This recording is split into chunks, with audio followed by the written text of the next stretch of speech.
Je suis occupé. Tonton Nicolas, raconte la Belgique. Bon, d'accord. J'arrive.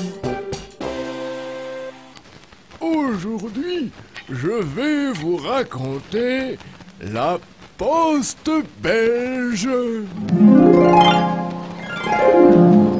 Le monde bouge.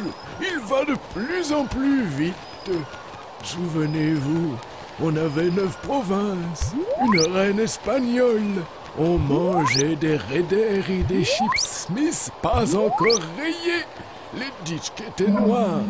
Les téléphones avaient un fil. Et on ouvrait la fenêtre de la voiture quand on avait trop chaud. C'était il y a longtemps. En cette belle époque, le courrier arrivait dans les boîtes aux lettres avec un bruit de clapet. On tamponnait les envois dans les bureaux de poste. On collait des timbres fiscaux sur les affiches de théâtre et les petites annonces. On attendait le passage du facteur avec impatience. On ouvrait les lettres avec un coupe-papier, avec un couteau, avec les dents, avec les doigts, avec tout ce qui tombait sous la main, jusqu'à ce qu'un courrier nous apprenne que la poste allait devenir une entreprise privée. La poste ne serait plus un service public organisé par l'État? Mais qui avait eu une idée pareille?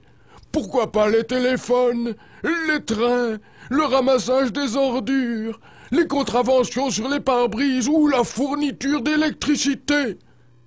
C'est déjà fait? Partout en Europe? Ah, bon. Quel monde de merde. Pour la poste en tout cas, ils ont réussi une transformation tout en douceur, petit à petit, sans faire de vagues, sans faire de bruit, tout en compromis. On a un peu raboté les services offerts, puis on les a fait payer plus cher.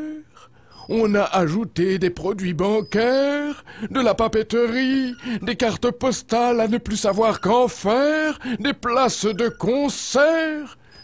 C'est qu'on touche de jolies commissions en vendant tous ces produits. Ça rapporte bien plus que pour les vieilleries. Ce n'est pas rentable, ces trucs-là. Les timbres, par exemple.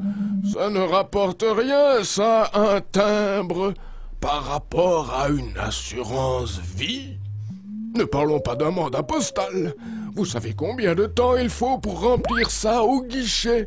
Et un colis, c'est encombrant à transporter. Et c'est lourd aussi.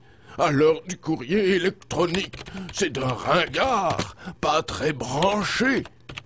Comme la poste était devenue privée, elle devait faire de l'argent pour rétribuer ses actionnaires.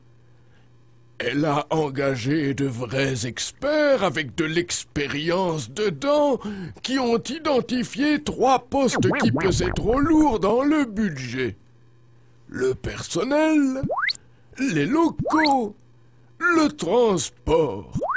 Et comme les experts étaient de vrais experts, ils ont tout de suite imaginé 3 solutions simples pour améliorer tout ça.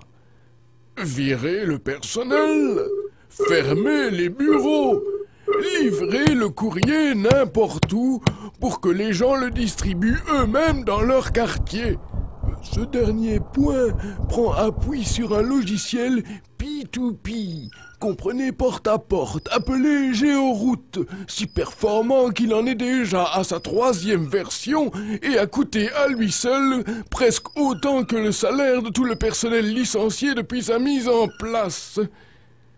Et comme il ne restait presque plus de bureaux de poste et qui n'étaient jamais ouverts, les experts ont signé un accord avec la grande distribution pour qu'elle tienne les bureaux de poste à côté des caisses, avec des gens qui n'y connaissent rien, mais des horaires étendus. Tout le monde a applaudi. Voilà une poste moderne.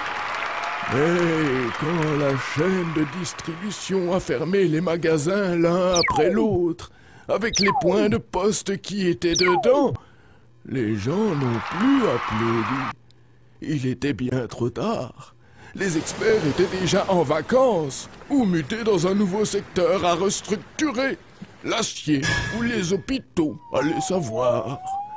Mais avant de partir, ils avaient tout de même eu une dernière idée de génie. Ils ont licencié le département des plaintes et le médiateur. Si vous voulez vous plaindre, le guichet est fermé et personne n'ouvre le courrier. On vous renvoie au site web. On vous propose de télécharger un formulaire que personne ne traitera. Et pour rester en contact avec vos proches, on vous conseille de téléphoner ou d'envoyer vos objets par coursier. C'est plus fiable. Un vrai bureau de poste belge, ça se reconnaît de loin. C'est un bureau qui a fermé. Pour de bon. Pour cause de modernisation.